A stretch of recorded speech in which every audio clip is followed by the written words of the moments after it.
खबर है भदोही से, जहां पर एक अजीबोगरीब मामला सामने आया।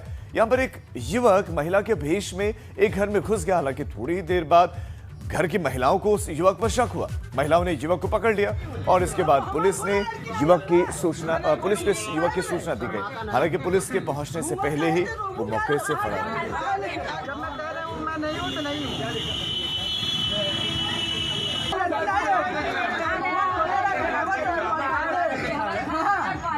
तो ये भदोही का मामला है। देखिए शख्स को, इसने साड़ी पहनी हुई है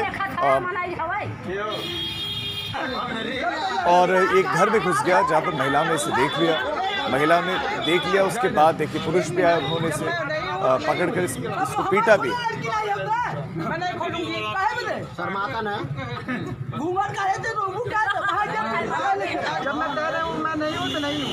लेकिन किस इरादे से घर में घुसा था यह अभी स्पष्ट नहीं है, क्योंकि पुलिस को इस बीच में सूचित जरूर किया गया, लेकिन पुलिस के पहुंचने से पहले ही ये फरार हो गया। वैक्सीन के डर को लेकर श्रावस्ती में जागरूकता अभियान चलाया गया। ग्रामीण क्षेत्रों में कैंप लगाया गया। स्वास्थ्य विभाग वैक्सीनेशन कर रहा है। आलम यह है कि लोग यहाँ घूमते दिख रहे हैं, उन्हें भी स्वास्थ्य विभाग की टीम टीका लगा रही है। ये हमारे कोरोना से लड़ने की शक्ति देने की वैक्सीन है और जो लोग अफवाहों में हैं, अगर मेरे संज्ञान में आ गया कि ये लोग गलत समाज में संदेश दे रहे हैं तो उनके खिलाफ कार्रवाई भी सुनिश्चित करूंगा। मैंने थानाध्यक्षों को बता भी दिया है, अगर ऐसे चिन्हित होते उनको तुरंत पकड़ करके जेल भेज देंगे। मुरादाबाद से सपा सांसद एसटी हसन का विवादित बयान। महामारी तूफानों के लिए सरकार को बताया जिम्मेदार, प्राकृतिक आफतों के लिए भी बीजेपी सरकार जिम्मेदार। दरअसल उन्होंने कहा कि शरीयत में दखल अंदाजी की वजह से आपदाएं आती हैं। खास वर्ग के साथ नाइंसाफी के चलते यह आफत आई है और बीजेपी सरकार पर आरोप लगाया कि वो दखल अंदाजी करती है शरीयत में और इसीलिए प्राकृतिक आपदाएं आई हैं। आप इस बयान को सुनकर हंस सकते हैं, लेकिन एक खास वर्ग में वो मैसेज जरूर पहुंचाना चाह रहे थे और इस तरह की मेंटालिटी, इस तरह की सोच उनकी है। और ये जनप्रतिनिधि हैं जो कहते हैं कि शरीयत में दखल अंदाजी की वजह से आपदाएं आती हैं। हम और आप और चाहे हिंदुस्तान के ज़्यादातर 99% लोग ये मानते हैं, हम सब धार्मिक लोग हैं। हम ये मानते हैं कि दुनिया का चलाने वाला और दुनिया में इंसाफ करने वाला कोई और है। अगर ज़मीन वाले जब इंसाफ नहीं करते तो आसमान वाला इंसाफ करता है, और जब वो इंसाफ करता है तो उसमें इफ़ एंड बट नहीं हुआ करता। आपने देखा नहीं पिछले दिनों क्या हुआ है? लाशों की कितनी बेहुरमती हुई है। कुत्तों को लाशें खानी पड़ गई, दरिया में बहा दी गई। आपने देखा नहीं कि शमशान घाटों में लकड़ी तक नहीं मुहैया कराई गई। आखिर कौन सी सरकार है ये? क्या सिर्फ बड़े लोगों की है? मल्टी मिलियनर्स की सरकार है। गरीब का कोई हक नहीं है यहाँ पर। ये गरीब भी उसी ने पैदा किया है जिसको अमीर को जिसने पैदा किया, मालिक सबका एक है। आगे बढ़ते हैं। बीएल संतोष आज लखनऊ में मैराथन बैठकें ले रहे हैं और अब बीजेपी प्रदेश उपाध्यक्ष पंकज सिंह भी बीएल संतोष से मिलने के लिए पहुंचे हैं और मंत्री और विधायकों से सुबह से ही बीएल संतोष ने मुलाकात की है। पार्टी प्रवक्ताओं के साथ भी बीएल संतोष ने बैठक की है।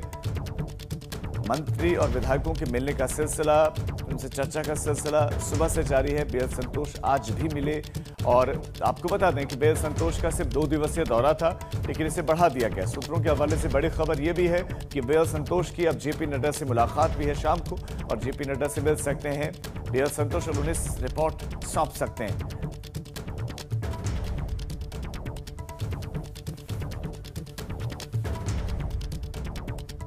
तो महामंथन का दौर जो शुरू हुआ वो लगातार जारी है और तीसरे दिन तक जा पहुंचा है। जहां 2 दिन ही महामंथन चलना था, इसे बढ़ाया गया। तीसरे दिन भी ये महामंथन चल रहा है। देश में सबसे ज्यादा यूपी में रिकॉर्ड तोड़ कोविड के टेस्ट किए गए हैं। 5 करोड़ से ज्यादा कोविड टेस्ट उत्तर प्रदेश में पूरे किए गए हैं और पहला राज्य बन गया उत्तर प्रदेश जहां पर 5 करोड़ वैक्सीन जो कोविड के टेस्ट है वो हुए हैं। 5 करोड़ कोविड टेस्ट वाला पहला राज्य उत्तर प्रदेश बन गया है और यूपी में कोरोना से रिकवरी रेट पहुंचा 97.1%। बीते 24 घंटों की बात करें तो कोरोना के 1500 नए केसेस सामने आए हैं। 24 घंटों का यह आंकड़ा है।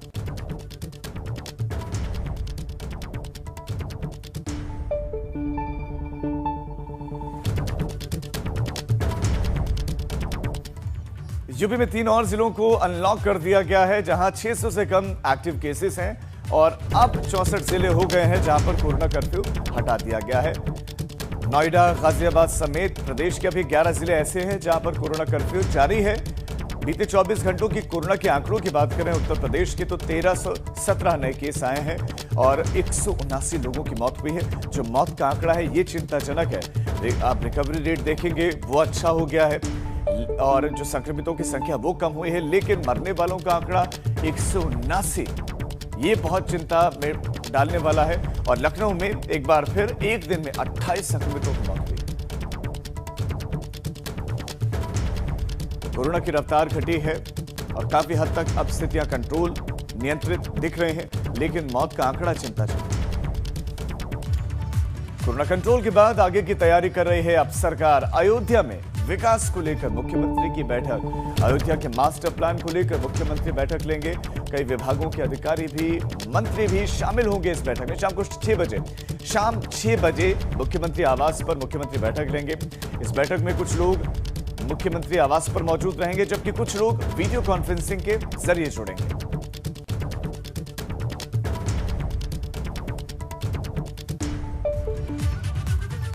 अब खबर फतेहपुर से, जहां पर प्रदेश सरकार के खाद्य और रसद राज्य मंत्री रणवेंद्र प्रताप सिंह ने एक गेहूं केंद्र पर छापेमारी की और इसके बाद वहां पर हड़कंप मच गया। खुले मैदान में गेहूं से लदे हुए ट्रैक्टर को देखकर मंत्री जी अचानक भड़क गए और केंद्र प्रभारी को खरी खोटी सुना दी और किसानों को भी किसी भी हाल में परेशान न करने की नसीहत वहां दी गई। मनमानी ढंग से काम करेंगे। माननीय मुख्यमंत्री जी ने यही कहा था कि सभी किसानों का आप नाम लिखेंगे, मोबाइल नंबर लिखेंगे और उन्हें समय देंगे। जितना गेहूं तौल सकते हो उतने गेहूं आप बुलाएंगे।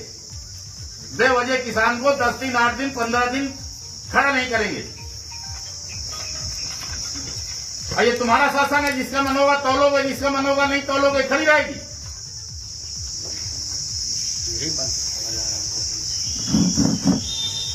अंधेर खाता मचा रखा है, तो नियम बनाना पड़ेगा ना, ये कैसे। अरे ये मुख्यमंत्री जी का नियम है, पता नहीं ये क्या देखते हैं, क्या सुपरविजन करते हैं। आपने कह दिया नहीं, आपने कैसे कह दिया, आप खड़ी कर दीजिए।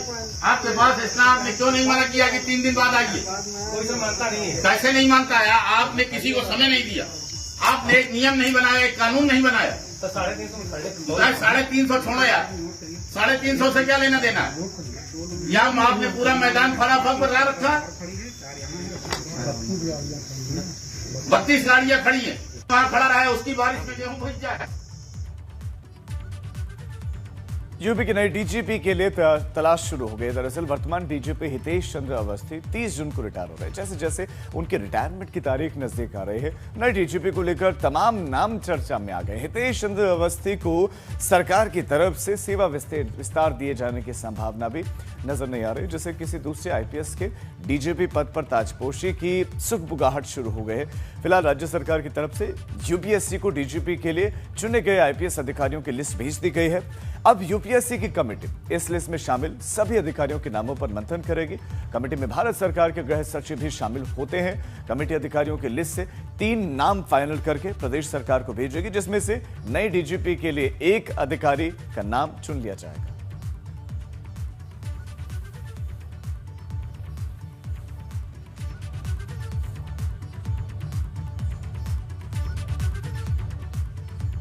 और अब बात जोड़ तोड़ की सियासत की, क्योंकि पंचायत चुनाव की जंग के बाद अब अध्यक्ष पद की लड़ाई शुरू हो गई और खासतौर पर यह लड़ाई पश्चिमी यूपी में हो रही है, जहां रालोद सपा को साथ लेकर ज्यादा से ज्यादा अध्यक्ष पद को कब्जाने की कोशिश में है।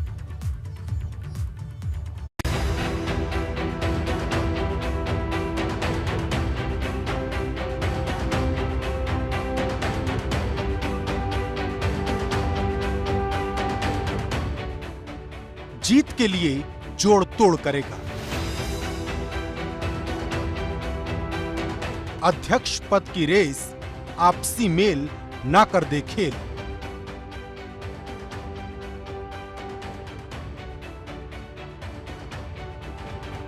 पंचायत चुनावों के बाद अब जिला पंचायत अध्यक्ष पदों को लेकर जंग शुरू हो गई है।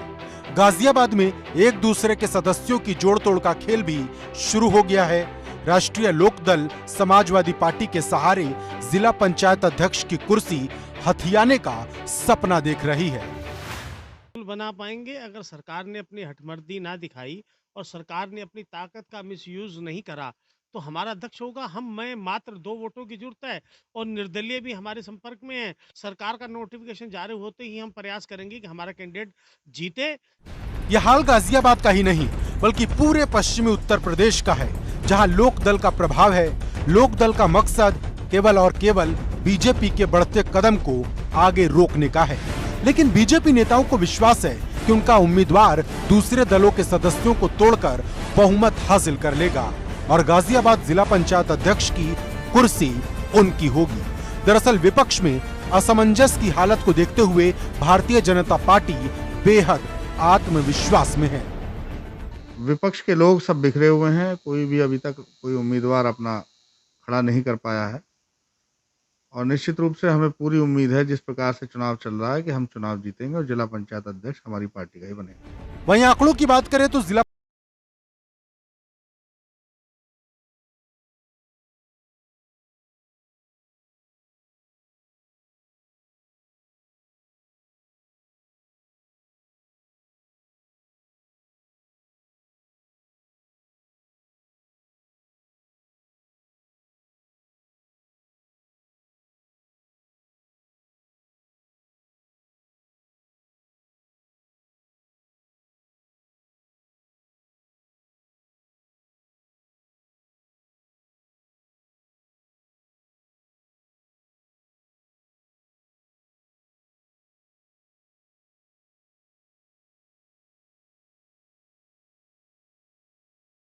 परीक्षाओं को लेकर ऐसी बात सामने आ रही है कि यूपी बोर्ड की 12वीं की परीक्षाएं भी कैंसिल हो सकती हैं। सीबीएसई की तर्ज पर यूपी बोर्ड 12वीं की परीक्षाएं भी कैंसिल कर सकता है।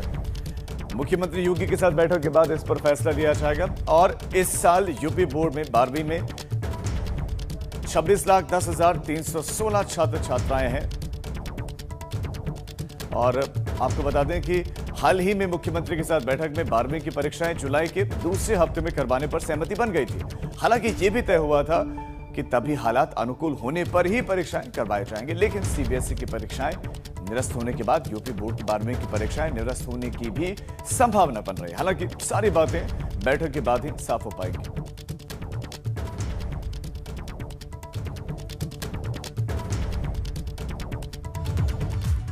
एक तरफ यूपी 12वीं बोर्ड की परीक्षाएं रद्द होने की खबर है, वहीं सीबीएसई की 12वीं की परीक्षाएं रद्द किए जाने पर एबीपी गंगा ने आगरा के एक परिवार में जाकर आदित्य और उनके माता पिता से बात की और सभी लोग प्रधानमंत्री के फैसले का स्वागत कर रहे हैं। वो क्या कुछ कह रहे हैं सुनाते हैं आपको। भारत सरकार ने बड़ा फैसला किया है। तमाम बोर्ड परीक्षाओं को टाल दिया गया है, यानी 12वीं की परीक्षा नहीं होगी, उसे कैंसिल कर दिया गया है। और ऐसे में उत्तर प्रदेश यानी जो यूपी बोर्ड का जो एग्ज़ाम है क्या वो भी टाला जाएगा, ये बड़ा सवाल बना हुआ है। लेकिन यूपी सरकार ने संकेत दिए हैं कि जल्द ही वो बड़ा कदम उठाएगी। लेकिन गार्जियन क्या सोचते हैं, बच्चे क्या सोचते हैं कि 12वीं की जो परीक्षा को कैंसिल किया गया है उससे उनके भविष्य पर क्या असर पड़ेगा, इसके लिए आगरा में हम एक परिवार में मौजूद हैं। बात करते हैं सबसे पहले बच्चे से, जो विद्यार्थी है उनसे बात करते हैं, उसके बाद माँ बाप से भी बात करेंगे। आप बताइए कि ये प्रधानमंत्री ने फैसला किया है कि जिस तरीके से 12वीं की परीक्षा टाल दी गई, रद्द कर दी गई है, 10वीं की पहले से ही कैंसिल कर दी गई थी, आपको क्या लगता है आपके भविष्य पर किस तरह का असर पड़ने वाला है? वैसे तो ये फैसला सही लिया है, परंतु जैसे मेरे को इंजीनियरिंग करनी है तो उसके लिए मेरे को और ज़्यादा ऑनलाइन क्लासेस अच्छी मिले और मेरे को चांसेस ज़्यादा मिले, तो इस पर प्रधानमंत्री को कुछ करना चाहिए। सवाल है, बड़ी चिंता है, चाहे वो स्टूडेंट हो या उनके माँ बाप हो। अमित जी, आप क्या दिखते हैं? माँ बाप के लिए बच्चा जैसे जैसे बड़ा होता है, खासकर जब 12वीं क्रॉस कर लेता है, पास कर लेता है, तो सबसे ज़्यादा एक ही सवाल होता है कि मेरा बच्चा आगे क्या करेगा। अब इस महामारी के दौर में क्या लगता है आपको कि जो फैसला किया है भारत सरकार ने उसको किस तरह से आप देखते हैं? एक्चुअल में 12वीं कक्षा के बाद ही बच्चे का फ्यूचर तय होता है। अब बच्चे की जो भी लाइन होती है वो नीट की तैयारी करे या जेईई की तैयारी करे। अब बच्चों को जब प्रमोशन तो किया गया बच्चों का फ्यूचर को देखते हुए, लेकिन अब जो आगे का फ्यूचर उनका तय करना है उस फ्यूचर को देखते हुए गवर्नमेंट को कुछ फैसिलिटी एक्स्ट्रा देनी चाहिए। और जहाँ कोचिंग्स हैं, क्लासेस हैं, तो उन्हें क्लासेस के लिए एक्स्ट्रा टाइमिंग देना चाहिए। ऑनलाइन क्लासेस पे विशेष तौर से ध्यान देना चाहिए और जो बच्चों की आगामी परीक्षाएं आ रही हैं उनके लिए उन्हें पर्याप्त समय मिलना चाहिए जिससे अपना प्रिपरेशन। एक माँ के तौर पर आप क्या सोचती हैं? परीक्षाएं टाल दी गई हैं, एक तरफ बच्चे की सेहत की चिंता, दूसरी तरफ भविष्य को लेकर कहा जाए ऊहापोह, किस तरह से आप देखते हैं? बच्चों का भविष्य उज्जवल करने के लिए उनको थोड़ा सा समय देना चाहिए जिससे कि बच्चा अपनी परीक्षा की जो भी कर रहा है इंजीनियरिंग या IIT उसके लिए उसने थोड़ा समय मिल सके और उनकी व्यवस्था अच्छी की जाए। ऑनलाइन क्लास ही चल रही है तो उनको अच्छा थोड़ा समय ज़्यादा देना चाहिए।